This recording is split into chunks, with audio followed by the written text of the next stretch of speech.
But just the uniqueness of what I saw as the incentives from our government to say, hey, there's these unique pieces to the tax code, which is complex, which makes me valuable as a CPA to explain to people. They don't have to understand it for themselves and so forth. I could just kind of take that knowledge and basically give that to other people. And so because there was so much complexity and uniqueness there, I kind of saw an opportunity to say, I want to do that. I want to be a part of that and help more and more people, because I thought that would be a more fun career instead of I'm just auditing financial statements, for the same company every year.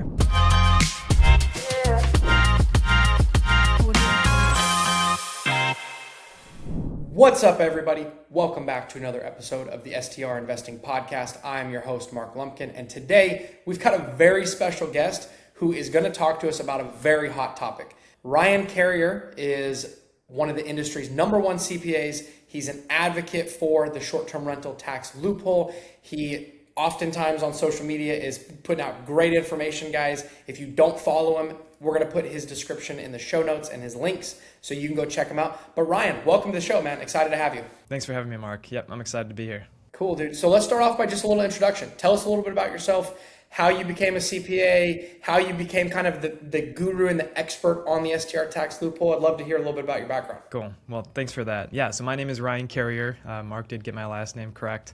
It's a common misconception of how do I say your last name? Is it Carriere? Yes, it's French-Canadian, and a whole long story there. But at the end of the day, yeah, so I got my CPA back in 2016, so it's been about 10 years. And really my career, just kind of going back to that, and I'll make this pretty short, kind of has evolved from overall general CPA type stuff into kind of more into then tax, and then even more specifically into real estate tax. Just the more I was in the industry, the more I saw more opportunities, and more kind of specialization got me to greater help, and just kind of more depth in kind of what I am able to do now. And kind of my specialty, and like you said, short-term rentals has been really fun. So kind of over the last few years, I worked at a firm that really specializes in these real estate tax strategies, basically. Some of you may know them, Hull CPA. And so while I was there, I was a senior tax advisor and then moved into some other roles while I was there, but got a really, really, really good experience. I probably worked with about 250 clients there exclusively over the years, and really enjoyed that. And we pretty much exclusively worked with, and now my firm as well, Carriere Tax Consulting, exclusively work with very high income earners. And their goal is to use real estate tax strategies to pay less tax, cut their tax bill in some way, shape, or form. So basically, yeah, just while I was there, a lot of people obviously are W-2 earners. And so the short-term rental strategy is kind of built for, in my opinion, kind of those high income W-2, both spouses working. So as I got into that, that just became a focal point. And I'd probably say of the clients I have all worked with, both my firm at Carriere Tax Consulting and previously, I'd bet 90-95% of them were using the short-term rental strategy because just most people are W-2, like I said. That's been a little bit of my experience, and so I just started my own firm probably 7-8 months ago now at this point, and that's been really fun. The growth has been exciting. Probably because of the one big beautiful bill, like Mark and I were talking about beforehand, with 100% bonus depreciation now back, whereas it was phasing down previously. So I'm sure we'll talk about that in our episode. But yeah, that's kind of what brought me to here and where I'm at today. Cool. I love it, man. There's a lot to unpack there. I actually have like 4 questions off of that. So let's start back at the beginning. When you first started as a CPA, did you plan on becoming super specialized and doing and focusing on really it's like wealth management and tax strategies more than just filing people's taxes, right? It's much more than just filing. Was that always the plan, or did your career just kind of evolve along that path just organically? It kind of evolved into that, and your listeners might find this funny, but especially those who might be CPAs or tax people, I actually started in like an audit group. So I was auditing financial statements for companies. I started at a pretty small firm here in Minnesota, if those of you are curious where I am, not beautiful Florida like Mark. But yeah, I started there because there was just, I thought a lot of opportunity to potentially go back into corporate America, which I was expecting. But kind of as I was there, I just saw more and more of a niche in taxes and being able to help people with taxes. And I simultaneously got introduced to Bigger Pockets, which probably a lot of your listeners are also familiar with. And I actually bought my first rental property in 2017. So kind of the collision, I think, of I got my CPA in 2016, bought my first rental in 2017. Those things, I think, kind of being so close together, I think kind of catapulted me into okay, I think I want to specialize in this. There's a lot of unique things in the real estate tax world, not real estate audit. It's hardly a thing, in my opinion, that just was allowing me to kind of talk to everyday people and allow them to have pretty significant, 5-6 figure tax savings impacts. And that was very interesting to me, especially with things like 1031 exchanges, real estate professional status, cost segregation studies, the short-term rental strategy, all those things. We probably aren't going to dive into every single one of those, but just the uniqueness of what I saw as the incentives from our government to say, hey, there's these unique pieces to the tax code, which is complex, which makes me valuable as a CPA to explain to people. They don't have to understand it for themselves and so forth. I could just kind of take that knowledge and basically give that to other people.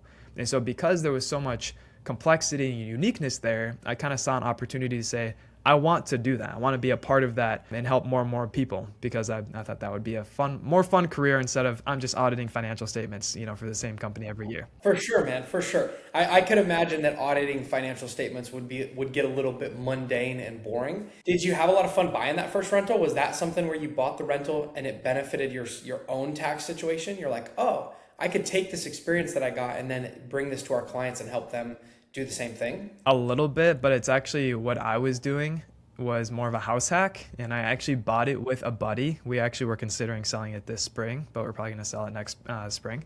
But yeah, I've held that for, it'll be basically 10 years, but it helped me a little bit with kind of the income I was at the time, where I was able to use some of those losses to offset some of my income. Not that I was at a super high income or anything like that, but it helped. And I was like, oh, this is really cool, getting to actually see me failing on my tax return and kind of seeing this huge negative because of depreciation, right? Because of depreciation, I had this huge negative, and then I paid less tax and got a bigger refund. And when you make less money, those refunds can be more impactful just as a percentage of your overall income, right? So yeah, it was cool to see. And then just the more I worked with clients and the more I saw kind of our biggest clients and our highest net worth, wealth clients, the more that they had real estate, the more I could see, wow, this is really impactful for sure. For sure. That's super interesting, man. So let's talk about, you mentioned it, but the big beautiful bill. Let's dive right into it. Let's just get into this podcast, guys. There's no fluff here. We're going after it. So bonus depreciation is going down and down and down. Correct me if I'm wrong. And then last year they passed the new big beautiful bill, which brings back 100% bonus depreciation.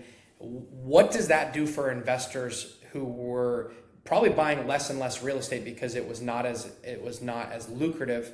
There wasn't as much incentive over the few years prior. Were you seeing the market get a little slower, and then skyrocket? Or talk me through what the market did and then how that bill directly benefited people to go buy real estate. Yeah, maybe a little bit of history, and then I would love to touch on kind of what I was seeing after that. So originally we had back in 2017 the Tax Cuts and Jobs Act, which kind of brought back into play the 100% bonus depreciation. But because of that act, and in order to balance the bill and get it passed, they had to say, okay, we're going to bring back 100% bonus depreciation from basically, just for the sake of simplicity, 2018 through 2022. And obviously over that time we had COVID. We did have kind of a big boom in Airbnbs and things like that. But with that, they had to phase down by 20% per year. So I'll kind of give you an example, but they had to phase down 20% per year until in 2027 it was 0%.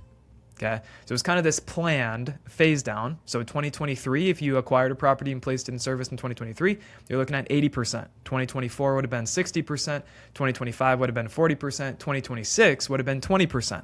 And the reason I mention that now, because if you think about it, could you imagine what your industry, my industry, the Airbnb industry would look like, and people getting into short-term rentals, if people were only expecting 20% in bonus depreciation compared to 80%? Right? A 5x multiple higher in terms of just bonus depreciation. That means 5 times more in terms of tax savings, basically, right? So just the incentive has moved, I think, into more and more people now that the big one big beautiful bill. I know it's a great name, but just so be it. We don't have any control over that. But because of that, I do think from what I have seen, especially previous experience, things like that, there was kind of a slowdown in people just interested in, hey, tax savings and blah, blah, blah, getting into real estate investing at all. But with kind of the switch back, it was like, poof, immediately a lot more interest, at least from what I saw in my experience, of people like, yeah, I want to get back into this because the math, and I actually have a post coming out tomorrow, but just the maths, like the math is like, holy cow, like I can put in call it 100 grand into a $500,000 short-term rental and probably produce $100,000 in a loss. So it's a 1-for-1 compared to a 1-for-5 or a 1-for-4, right? Whatever that ratio might have been. It just makes a lot more sense. And to only have to put in, and we'll get into the short-term rental strategy here in a bit, say 100 hours or 125 hours, 150 hours, whatever it might be, that kind of time requirement to get the tax savings for 80-90% of Americans who are full-time W-2 individuals or busy business owners, just the time required being so little and the amount of tax savings they could get and owning real estate with all the additional benefits of debt pay down, cash flow appreciation. I know I'm getting ahead of myself. Both all those extra things, it just became, I think, from a lot of people like a no-brainer at that point. So yeah, basically though, jumping into the one big beautiful bill, basically what it did when that passed on July 4th, 2025, is it retroactively, one of the big things for real estate investors is brought back 100% bonus depreciation, right? Instead at 40% or 20% now, it brought it back to 100%, and there's no phase down, which is another big impact that I think a lot of people missed. And even when I'm doing things on my AI stuff like Claude or Gemini or whatever, it still gets confused of, oh, it's still at 20% for this year. And it's like, no.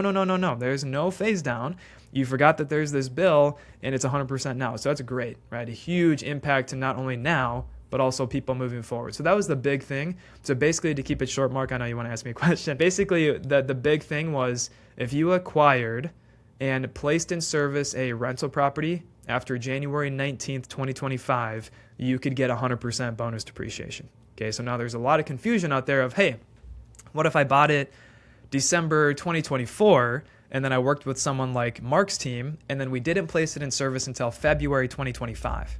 Okay, you're looking at 40%, period. You acquired it before January 19th, 2025, and then you placed it in service, after that point.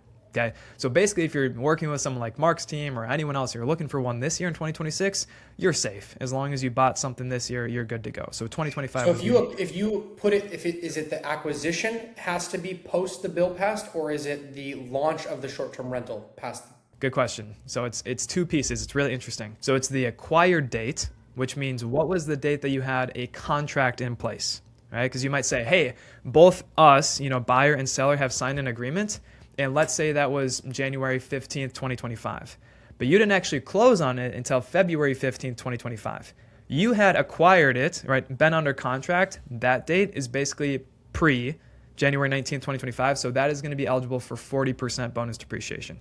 If you had signed a contract and an agreement with the seller on January 20th, 2025, and then placed it in service anytime since that date, you would be getting 100% bonus depreciation. Very unique. And if you don't know what happened on January 19th, just Google that date and you will find out what happened on that date. Mark, do you know what happened on that date? I don't know. That was Trump's inauguration day. So it was very political. Yeah.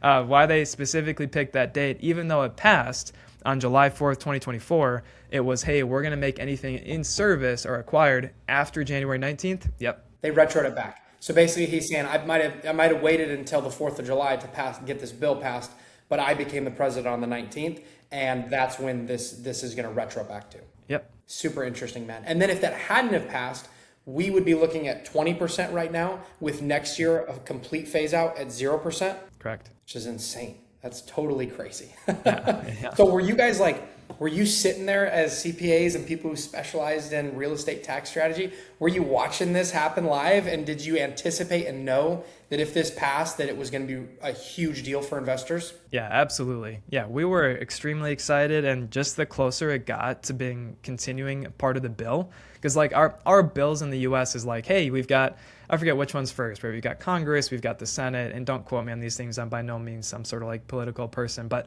it's like, hey, we've got all three pieces of our government judicial system that we have to kind of get passed in order to make this a new law. And so it's like, hey, it gets into a written draft here, and then it's got to go through this process and then pass the next one. They got to debate, and then it's got to get to the president, right? So point is, like, as we were kind of seeing this transpire, it's like, oh, cool, there's a bill with 100% bonus depreciation back. That's very exciting. But we don't want to get our hopes up too much until we see that it's past that. And then it was like, it just kept progressing on.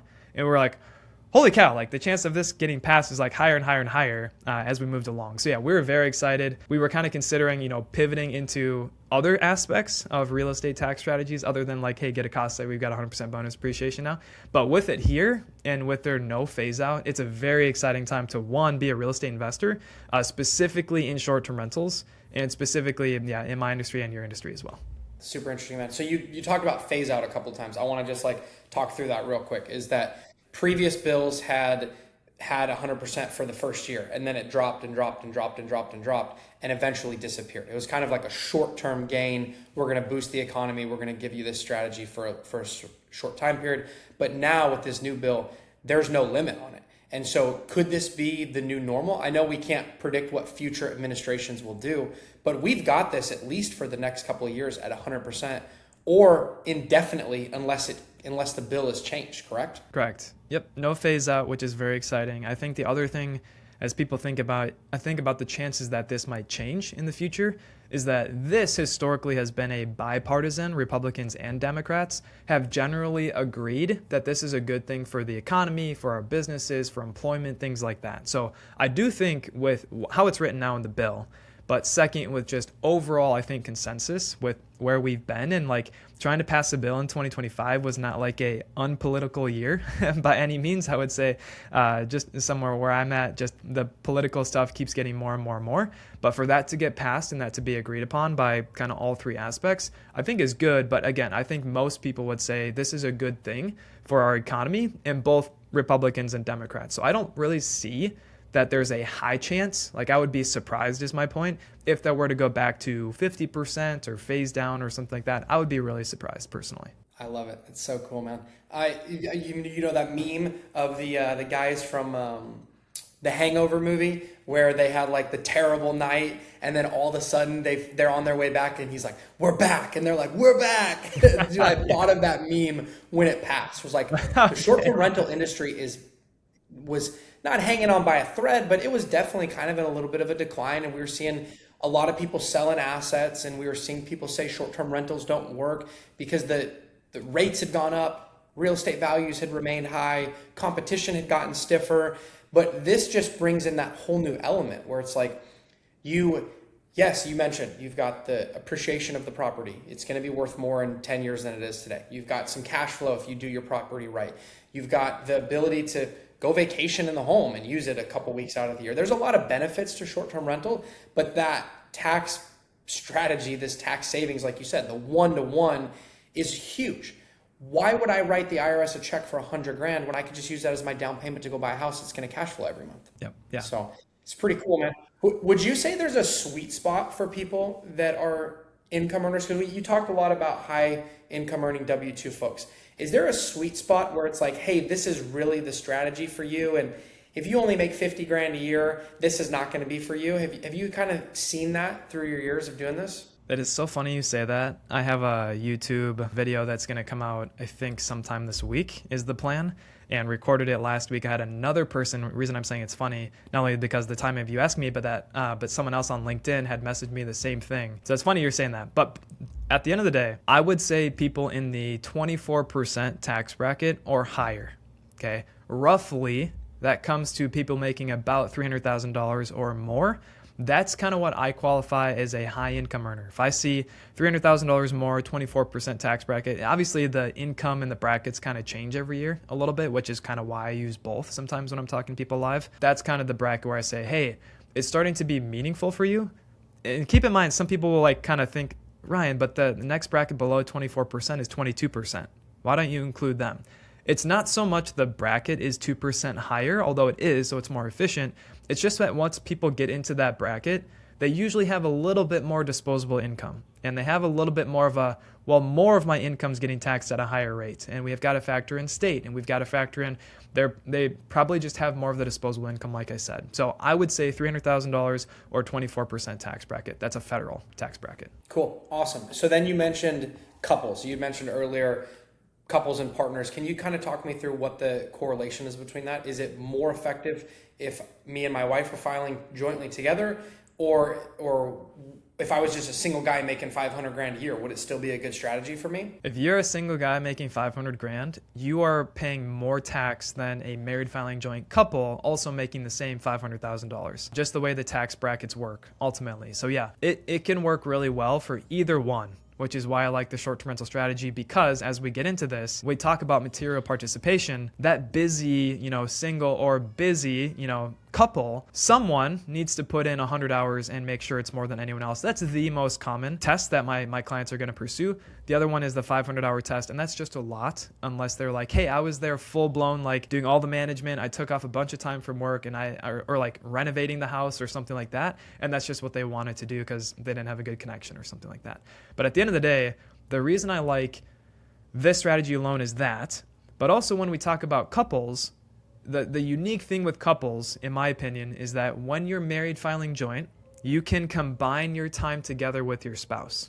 Okay? So which means if you and your wife bought a short-term rental this year, and you're trying to go for the 100 hours and more than anyone else test, and we'll back up to this just to say it more holistically in just a second, but just to answer your question, I want to do that. Basically, what it could mean is you, Mark, might put in 75 hours. Maybe you're doing a bunch of the setup and the furniture and the renovation, all that stuff that you do for your business. And then your wife's like, cool, Mark, I'm not going to do that. We got kids and I'm busy with that. She might say, I'll take over management. She'll set up the Airbnb listing. She'll communicate with guests. She'll communicate with the cleaners, get those coordinated. Hey, there's a fix that needs to happen. She'll coordinate with the handyman, whatever it is. She'll do that piece. Well, cool. Now you guys can combine your time, 75, 25, we've got our 100 hours. And as long as it's more than anyone else, a cleaner, a handyman, whatever, you guys are good, right? The interesting thing with the single person making that 500,000, yes, it's going to be more effective if they can meet it because they're paying more tax being single, but they have to exclusively put in the 100 hours and more than anyone else. It's not that their time gets cut in half. Oh, you're single, therefore you only have to put in 50. No, it's the same 100 hours that they have to put in by themselves. That's one of the differences there. Gotcha. Understand. Okay, that totally makes sense. Thank you for that. As far as the more hours than anybody else, how are most people tracking that and keeping track of that and things like that, right? I think about our property. We have one cleaner who's our main cleaner who does probably half of our cleans. And then we have 2 or 3 other cleaners who come, but they have a team of people that might have 2 or 3 employees there and they do laundry off site. And so I don't necessarily know exactly, did this one lady spend 3 hours at this house or 2.5 hours at the house, and then they spent half an hour? Like, how are most people doing this to where they're audit proof and they're doing it correctly, but knowing that tracking hours down to the exact number is a little bit hard to do, especially in an industry where there's a lot of moving pieces? So 2 things, if you want to call it like automating that, would be 1, a lot of you or other clients that you're working with are probably using some sort of smart keypad, right? And if you're using that, you're probably giving that individual person a specific code. And if you have an app that associates that person with, their code or whatever, it's going to say, hey, X person unlock the door at this time. Great. Timestamp. That's when they showed up. Then a few hours later, it's going to say X person locked the door. Poof. There you go. And then you just go to your app and you say, hey, filter by this person. How much time were they there at my property for the year? Poof. There you go. There's your support, right? You're done. The other part 2, could be something like a security camera, where that's going to be more difficult, but you could do something like, hey, I see that they show up most times and I'm taking, say, like 20 samples if you want to be very conservative, right? 20 different samples. Hey, they usually show up here and they leave at this time. Okay, about every single time on average, it takes them 3 hours. Well, they showed up this many cleans and I'm going to go check Interno. How many cleans did they get, right? Poof, that's how much time they got for the year, right? And you could do that obviously per person, right? That would include handyman, cleaners, whatever. Otherwise, if you don't have either of those, option 3 is you literally just ask them, phone call, text, email, whatever it is. Hey, I know this is going to sound weird, but I need to figure out for my tax purposes, how much time did you put into cleaning? We're going to just use a cleaner as an example. How much time did you put into cleaning my property this year, would you say? And they will probably tell you the backwards math that they're doing. Hey, it's either just this, and they're just going to tell you, right? It's about this. Great. Now you have support, and you're not making it up, right? It's a third-party person telling you this is how much time we put in. Okay, you can't say like, oh, they lied to me, or I got to double check that. No, like you're relying upon their information that they provide you, assuming that they're being truthful, and you use some reasonableness kind of smell test to say, that sounds about right. Or they're going to say, I put in about this much time, blah, blah, blah, blah, blah, blah, blah. And they're going to tell you the backwards math that they're doing to say, here's how much time I put in, okay? If that's an individual person, great, less time than you. What if, though, you have a team, like you just said, a cleaning team? Well, if you know that you have cleaner A, and they're there 85% of the time, and they've got less time than you, and then you think about, well, cleaner B and C have way less time because they did the remaining 15%, yeah, you should ask them to get that time just to show thoroughness that you have documentation. Hey, here's my time, everyone else's time, boom, boom, boom, boom, boom, boom. And it's kind of like a bar chart, basically. As long as you're at the top of the bar chart, everyone else is less than you, you win. That's the simplest way I explain it. Okay, just think of a bar chart. You're at the top, everyone else is less, fine. You just need to get everyone's time. Not that you have to audit their time, right? You're not being an auditor on their time. You just need to somehow figure out how much time did they get. If you're just relying upon them, that's fine. Dude, I never even thought about the door code. What a great idea. So that's awesome. You made it sound so simple. I know it's not that simple, and that's why people should be hiring a tax professional like you who really knows what they're doing. I want to ask more questions, but I feel like if I ask more questions, I'm going to get it out of order and maybe not steer the conversation the right way. So I actually want to just put it on you, man. What's the next thing we need to know about the STR tax loophole? Like a lot of people ask about the hours, and you just did a great job explaining and helping us understand that. What's the next thing we need to know about this loophole? I would love to just kind of start back, give some more context, and then kind of work into how this is so beneficial and kind of what are all the rules. So backing up a little bit. So back in 1986, and you might feel like, holy cow, that was 40 years ago. And it is. It's very interesting. It's been that long. But back in 1986, there was a big tax reform act that came out. And basically what it said was that rental properties now are per se passive. Like by default, they are considered passive. Okay, and they did this for lots of different reasons. Doctors were basically just doing what we kind of see now, which is you buy a rental property, you do a cost setting, you take all these losses and offset your active income, right? Except for before 1986, you could do that without spending a single hour being in your rentals. It was kind of like the wild, wild west, which was great. Okay. So now they put in this thing and they're like, hey, we have to make these passive. We have to make this more difficult because the tax revenue we're getting is not enough. Okay. So basically in comes this new rule. Okay. But over the next couple of years, it kind of goes through various different iterations. I'm sure there's lobbying going on. And basically a few years later comes out both real estate professional status and the short-term rental strategy through some regulations that came out, okay? And basically just honing in on the short-term rental strategy, we could always talk about real estate professional status as well if we had time, probably not today.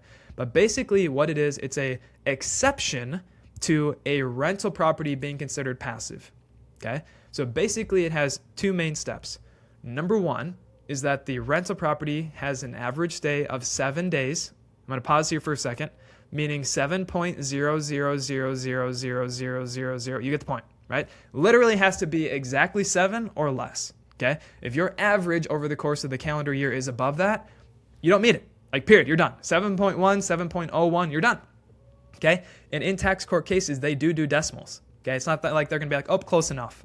They will do the math and figure out what is that 7 days or less, okay? So that's part one. Average stay is 7 days or less. Okay, and what this is doing is basically saying it's no longer considered a rental activity, which makes it passive. Now this is basically considered like a business. Okay, think hotels, motels, things like that. That was kind of the initial intent of why they put this 7-day average in the first place. They weren't thinking Airbnbs 40 years ago. Okay, they weren't thinking VRBO, none of this stuff. Okay, but that's first step. Average stay less than 7. Great, that's very typical for these typical Airbnbs in these vacation rental markets, right? Usually going to be weekend stays. Part two is then you still have to materially participate in your rental activity, which we're saying is an average stay less than 7. So that's where we then are given from the IRS 7 different material participation tests. Now, there's all sorts of them. Like I said, 7. We've really only honed in on 2 because these are the 2 most common that I've seen my clients use, and it's just kind of the most practical and easy. Okay. Number 1 is the one we talked about the most, which is 100 hours. Okay, think of that as your minimum. You've got to hit that bar. They've got to hit 100 hours, period, basically. And, yeah, like we were just talking about, you also have to make sure you have more time than anyone else, hence the bar chart, right, of kind of comparing everyone else. So as long as you've got, say, 105 hours, the next closest person to you is that cleaner, like we were talking about. If they have 90 hours or 99 hours, even if you're 1 hour over them, you win, okay? But you got to make sure you have everyone's time. Cleaner, handyman, project manager, whatever it is. Okay, it doesn't matter. You've got to have everyone's time. Okay. Now, the second one that says basically an option is the way I like to explain it. The second one is a 500-hour test. This is because it's 400 hours more, and most people I'm working with are busy, whether they're parents, they've run a business, they're W-2 employees making 500 grand a year. They don't have time to put in 500 hours, just most likely. Okay. So it's 500 hours, but the unique thing here is you don't have to compare your time to anyone else. So if anyone here is listening and you're like, hey, for a living, I materially participate in my short-term rental and you get 500 hours, well, you don't need to compare your time to a cleaner or a handyman or anyone else. Okay, you just basically get that, but you still have to meet the average stay less than 7. Yeah, 500 hours is a lot to get for somebody who works full time, right? A ton. Yeah, I mean, very difficult. Holy crap, that's 40 hours a month. That's damn near a full week of work every month. So that's tough to do for someone that has another full-time job. 100%. And that's actually why sometimes when you're married, you can obviously make that easier if you and your spouse are working on it, or if you have a spouse that's not working full-time, like say one spouse is kind of the high-income earner, 500K, and the other spouse is taking care of the family, or the kids are older and they're a little bit more independent, they might say, hey, I'm going to put in the time, one, to kind of manage all this stuff and do this and try to get us the 500 hours. But don't shoot for that as long as you're comfortable that you can get more time than anyone else, right? There's no reason in my head to say, hey, I don't want to have to track everyone's time and therefore I'm going to put in 400 hours more. Like, I think that's silly logic to do that. Go for the 100-hour test is most likely what people are going to do. So just in summary, number one, you have an average stay of less than 7, period. Okay, most typical for short-term rentals. The second part is you have to materially participate. And that's kind of where you're showing I've got time into this to, again, move it from being what was originally passive to now considered passive. But you've got to do both. You cannot just go to one of these syndicators who's saying, hey, we're going to buy a bunch of short-term rentals, come get a bunch of tax savings to offset your W-2. What your tax preparer should do, or what the IRS is going to do on your behalf if you ever get audited, they're going to say, cool, you put some money into a syndication that was buying short-term rentals. How much time did you put into taking care of these short-term rentals? And if you say none, they're going to say, cool, you don't materially participate, and there, poof, there goes all your tax savings from what you thought you were going to get. Okay, you have to materially participate. Okay, all it's doing is taking it from passive and moving it to non-passive. Okay, a lot of people are going to use the same word, non-passive or active. That's fine. There is a difference between active and materially participating. Just want to make sure that that's clear, active participation versus material participation. But at the end of the day, those are kind of the two tests to now. If you do that, any losses that happen in that short-term rental can offset your W-2 or business profits. Great. You cannot do that with just passive real estate. If you have everything be passive, it just sits there in this passive loss bucket that gets suspended and carried forward indefinitely. Okay. But if you can move it to now being non-passive, then poof, right away, in that year that you materially participate, you do the average stay less than 7, you can offset your W-2 or business profits. And that's why this is so powerful. There's no waiting game. We get to take advantage of it now. And if you pair that whole short-term rental strategy with a cost segregation study, now we can get as much as possible in the losses to offset as much as possible in taxes. Okay. So I'll pause there, Mark. Hopefully that was a good enough summary. But if you have questions on that or you think I should highlight anything else, let me know. I don't. I think people should rewind and go listen to that 3 or 4 minutes again, because I love that you came on. I'm sitting here learning a lot, obviously, but getting really, really excited as this being an episode, because I know there's so much confusion out there about this. And I talk to people all the time, literally daily, who tell me something completely different. And they're like, oh, my CPA said this and blah, blah. And I'm like, okay, well, I'm not a CPA. I don't know this stuff. But now I can say, Ryan knows this stuff. Go listen to our podcast episode or reach out to him. So that was wonderful. Thank you for all that. Made sense to me. What else do we need to know? What's the next piece to this? Next piece to this, other than maybe we could go through an example if people are like, how impactful is this? The other thing that I want to just help people understand as like a pitfall is, one, you need to understand some generalities around what time counts as material participation and what time does not. So let me just say a few things. I'm not gonna hit on all of these. This is kind of the secret sauce of Coca-Cola. If you're like, hey, Coca-Cola, what's your secret recipe? They're gonna be like, no, right? That's locked in a vault and it's secure and blah, blah, blah. I'm not necessarily saying that, but this is some of the stuff where, as you work with a tax strategist who's done this a few hundred times like myself, this is the part where you get into the nitty-gritty of implementation to make sure that we reduce as much risk as humanly possible. You can never get risk to zero, but we're going to reduce it as much as humanly possible. So let me just say a few things. 2 things to highlight is, one, as you think about the filter in your head, you're going to put in all this time to acquiring, managing, renovating, whatever it might be in your short-term rental. Okay. A lot of people think time before they're under contract is going to count. Okay. That's a major category I want to get out of people's mind, because here's the thing. You could spend 100 hours just looking on Zillow or the MLS, right? Just looking for properties that you never acquire. And the IRS is going to say, great, that's called research time or investor time. And they have explicitly called that out in several court cases to say that is not material participation. And even if they did, they would then question, how does this relate to the one property that you bought of the 1,000 you looked at? Okay, so you put in 100 hours, but we could only, and they don't do this, but we could count 1 hour for the time you looked at your one property on Zillow. Okay, that's ridiculous. So you spent all this time. Please do not assume anything pre-contract is gonna count. Okay, not talking to a realtor, not talking to your lender, not looking on Zillow, not underwriting, not doing due diligence, nothing. Anything pre-contract, I tell people do not include. Okay, but what about once I get under contract, Ryan? What about then? Okay, now I'd say we can start counting time. Okay, that could be any sort of things you're doing with negotiating.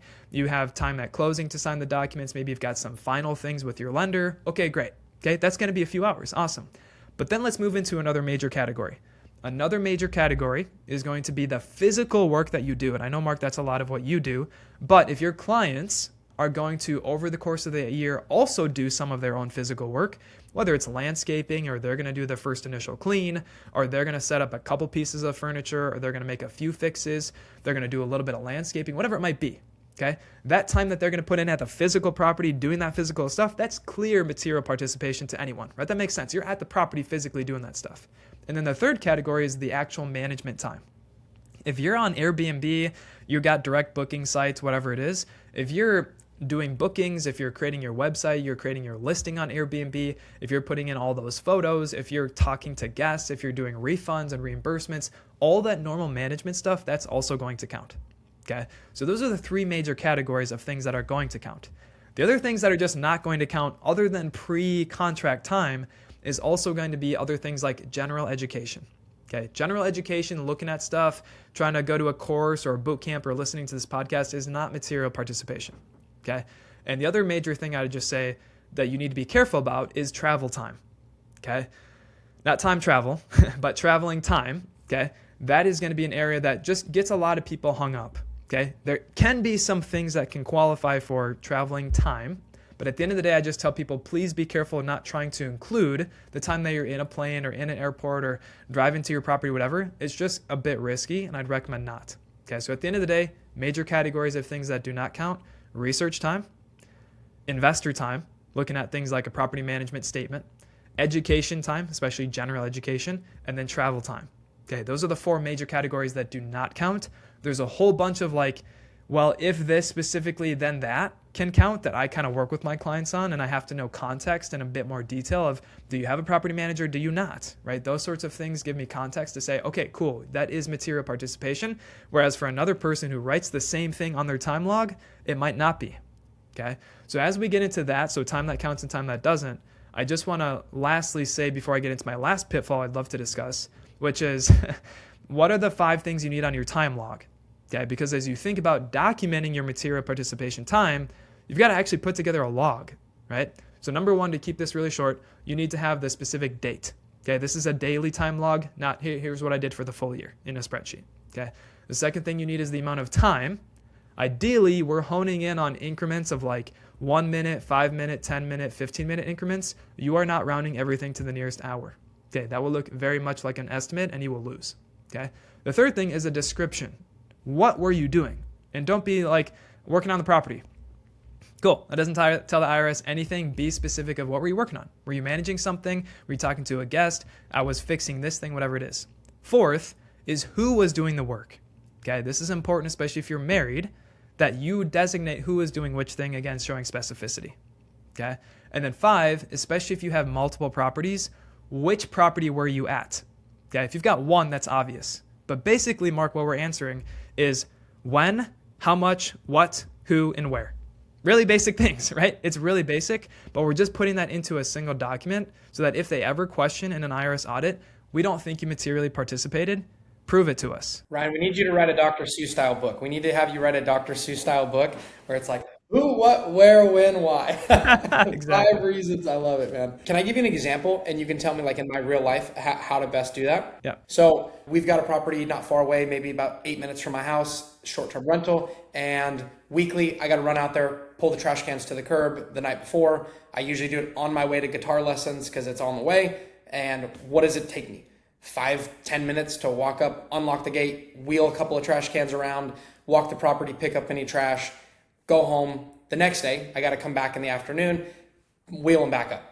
So what do I give myself for that? Do I give myself the 5 or 10 minutes it takes times the 52 weeks out of the year and then document every week, or? Yep, I would do that. Yep, I would just say 5 minutes taking out the trash, especially if like you're the one who's designated and responsible for doing that. Yeah, I'd give yourself the 5 minutes for sure. Cool. And then do I get my drive time on that? Because I got to go over there and do that. So a couple things, if you are going to do the drive time, which I would just say like you probably don't need it, would be my guess, especially if it's 8 minutes. It's not like, hey, it's an hour away. But some things I would ask you would be like, hey, are you the one who's the actual property manager, right? Are you self-managing? Yes or no? The other thing would be, do you have a home office? And third, do you have a time log? And the fourth one, now I'm forgetting off the top of my head. There's usually 4 that I run through. Yeah, there's a fourth one. Now I can't remember in my head. But yeah, those are the sorts of things where you're documenting travel time specifically. I would want to make sure like some of those things are checked to make sure that, yep, okay, I'd feel comfortable that, yeah, you're gonna have, oh, the fourth one is operational task. It's not like, hey, you're just kind of an investor driving by. You actually have an operational kind of managerial thing to do, which it sounds like it was. Like that was the purpose of going there. So if I understand this right, it's the rule was written for basically operating a business. And so if I think about what time qualifies, it's okay, what time was to be an employee of that business? Like it's like, oh, we had a restaurant. Well, if I go serve drinks and I'm mopping the floors, that's time that counts. But if I go sit at the bar and eat peanuts and I'm the owner and I just want to watch people and see what my employees are up to, that's owner time, not necessarily employee time. Am I understanding this correctly? Yeah, that's a good way to look at it. Yeah, is your involvement making an impact on operations or like running the business? Right? Like that was a good example. I actually like that a lot. Yep, I would agree with you. Okay, awesome, man. So what's next? This is fascinating. I know we could probably talk for hours on this. Is there anything else that we need to know about the STR tax loophole, just from the high level? We don't have to get too deep into it. Well, the one thing that you mentioned too, changing topics a bit, still in short-term rentals, is personally staying there. Okay, so a lot of, like you mentioned, going there for a week or two. So a lot of people know that there's this whole 14 days or 10% of days rented rule. Okay. And most people, most Americans and most clients that I work with originally, they think, hey, I've just got to stay underneath that 14 days and I'm good. And I would say, well, what's good? What's good is that you don't have all of your losses be considered non-passive and they get suspended, or is good to you that you get all of your, losses kind of minimized. Okay. And here's what I mean by that. If you go, so drawing this kind of line in the sand, for those of you who might be actually watching this, okay, drawing this line in the sand, if you go above 14 days or 10% of the days rented rule, meaning 15 days or 11%, okay, you've gone beyond that test. If you do, and you produce, say, a $100,000 loss from your short-term rental in 2026, that loss is going to go get suspended. You cannot use it, okay? That's worst case scenario. Okay, as you do all this time, you get in 100 hours, you do a cost seg, and then you go tell your tax preparer, hey, yeah, we stayed there for 3 weeks. And they're like, well, right, we can't use this. And either at that point, you're going to lie and say, oh, well, actually, we did, not stay there that long or something like that. But point is, if you go above that, you've completely destroyed the whole strategy. Okay, so that's worst case scenario. That's why most people hone in on that piece. Okay, 14 days or 10%. But what if you guys stay there for 1 single day? You are still going to have negative tax implications. Okay, most people don't understand this, and that's why I'm honing in on this. So let's pretend now that you stay there for 1 day, and you have that equates to the percentage is 5% personal, because you only rented it for part of the year, and 95% of the days were rental. Okay, so we're below the 10% is what I'm trying to say it. Okay, what that means is then we have to then take 5% of all of your expenses like insurance, mortgage interest, property taxes, utilities, depreciation, okay? And now we have to subtract off 5% of all those things, okay? And depending on how big the numbers get, how big your short-term rental is, that can be 10 grand, Okay, 5 grand, 20 grand of deductions that you just lost, and it's not a suspended thing. It's lost permanently, forever. Okay, it's not changeable. Okay, so you stay there for one day, it has negative tax implications. So what I tell people, that's an expensive one day. So maybe go rent your neighbor's short-term rental, and he can rent yours. Yes. So well, no, that's actually personal use day too. But yeah, there's very specific rules they have too. But all that to say, my rule of thumb for my clients is ideally the very first year, which is usually the year that you're going to do a cost segregation study, please stay at your property 0 days personally. Year 2, year 3, year 4, year 5, when you're not getting this massive depreciation deduction in that year, I care a lot less for you, and you guys need to make that decision. Okay? But part B to this is, well, Ryan, if I need to go to my property to do managerial stuff, I need to fix the property, I got to work on renovations, that's going to blow up my whole strategy then, right? How am I supposed to go there physically, work on the property, but have no personal use days? Okay, very good question. Because what is considered a personal use day versus a business day is really the question. And so what happens is, let's say you go to your property and basically we say, hey, basically most of the day, meaning 4 hours or more, you were working for your property doing repairs, improvements, landscaping, cleaning, whatever it is. Well, now that's not a personal use day. Now that's a business day. And now you stayed there, you got to work on your property, you got material participation, and you didn't have any personal use issues. So now it's a double whammy or triple whammy, however you want to look at that, right? So that's a piece where there's a ton of confusion out there. And I just want to put in some of that nuance there because this stuff can get complex, like fast. And I will tell you, it's taken me years to just be able to spout this stuff off and do it thousands of times, compared to if you're out there trying to learn this stuff for the first time and you think you can hear this one podcast and do it perfectly like I am. I have clients that worked with me for years and they still forget this stuff. Okay. So just know it's complex. And what I'll tell you, this is my personal experience. I've heard 1,000 different stories from 1,000 different people. Everyone has a different understanding of this. And that's why I was so excited about today. And I think what we've done, just for the sake of time, because I know we could talk for probably hours on this, but for the sake of time, I think you've done an awesome job, man, giving us the history, kind of laying the groundwork of what are really important rules in order to take advantage of this strategy, and how like something as nuanced as going and staying at the property. Well, why are you going to stay at the property, like you said? Because if you're just going there to vacation in Destin, Florida and hang out with your family for the week, that could have serious negative impacts. However, if you're going there to do a deep clean, to do your touch-up paint, to replace furniture, to swap, to do a mirror, like to improve the property and work in the business, and you stay there for the night, that could not negatively impact you. And so it's very, very nuanced is what I'm understanding. And it feels like the ramifications of getting it wrong are drastic for certain people, right? You mentioned you stay an extra day and that $100,000 tax loss is nothing. And now you've got the tax bill you owe that you thought you weren't going to owe, and you bought the property, and you spent the money on the setup, and you went and stayed at it for a couple of weeks. Like it's very much, it almost seems like it's kind of an all or nothing type deal. You either do it right or you don't do it right. Yep. I like to describe it as kind of like this straight and narrow path, or like this tightrope that we're walking on. And if we take like a little bit of a lean this way, we're probably going to fall off. Right. And that's why clients, when I talk with clients, it's so much about giving you clarity, giving you peace of mind you're doing it right, and then making sure that you don't have to try to become a tax expert overnight, right? You just work with me. I'm going to cut down that time significantly so you just get the answers right away, and making sure that we remove as much risk as humanly possible, right? When you work with someone who's done it a few hundred times, we're just going to remove the risk so we get it right the first time. Yeah. I love that, Ryan. How do people get a hold of you, man?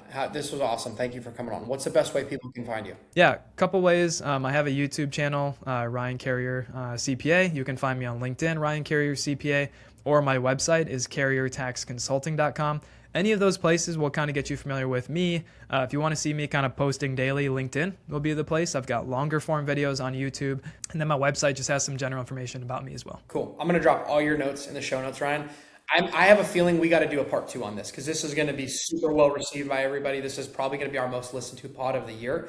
So let's plan on maybe in the future, in a couple of months, doing another episode. So guys, keep your eye out for that. Reach out to Ryan if you have any questions or need any help, which I know a vast majority of you that are listening into this are individual investors that are buying your first, second, or third short-term rental. And a lot of you are doing it because of the bonus depreciation, that STR tax loophole, but it's very complicated. You've got to get it right. Ryan's the man who knows how to do it. He's shared a bunch of great information with us. Ryan, thanks for coming on. Any parting wisdom, anything else you want to leave people with before we call it a day? If this is intriguing to you, and you feel like some of this is new to you, you're probably working with a tax preparer. You are probably looking for a tax strategist, especially if you are a high income earner who has never done formal tax planning. A tax strategist is probably something you should have in your life. You probably have a nice home, you've got a nice car, you've got a nice this and that, but you're working with some tax preparer who just takes your information and acts like a historian to put your tax documents into a tax software, speaks with you once a year. If you're looking for something more than that, I would highly recommend, whether it's me or someone else, looking for a tax strategist to not only help you with this, but more holistic tax strategies as well, which I do as well at my firm. That's something that you probably need. So stop trying to just work with a tax preparer, hoping that they're also going to act as a tax strategist for you. I love it. Ryan, thanks for coming on. Guys, thank you for tuning into the STR Investing Podcast. Make sure to check out our Market Monday data report this next Monday, and share this episode with your friends, your family, fellow investors, people who are considering the short-term rental tax loophole and investing in the market. It's going to be super valuable, and it's going to set you up for success. Reach out to Ryan if you guys need anything, and we will catch you guys next Monday. Thanks, Ryan. Thanks, Mark.